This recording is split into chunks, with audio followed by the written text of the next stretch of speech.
سیدنا ابو ہریرہ رضی اللہ تعالی عنہ نے فرمایا، بلا شبہ کبھی آدمی یقیناً 60 سال تک نماز پڑھتا ہے مگر اس کی ایک بھی نماز قبول نہیں کی جاتی۔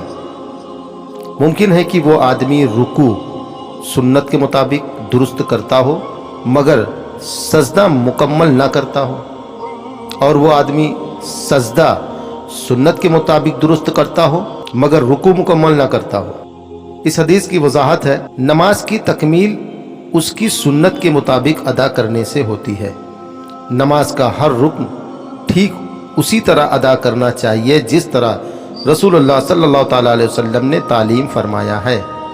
لہذا فرمان نبوی ہے کہ نماز اس طرح پڑھو جس طرح تم نے مجھے پڑھتے ہوئے پایا ہے۔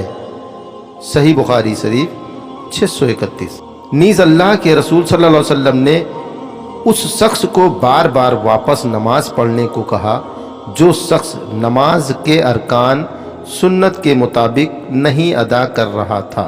صحیح بخاری 757۔ لہٰذا ہمیں چاہیے نماز کو ٹھیک طرح سے سنت کے مطابق ادا کریں اور جلد بازی و خلاف سنت طریقے سے نماز پڑھ کر اپنی نماز کو ضائع نہ کریں۔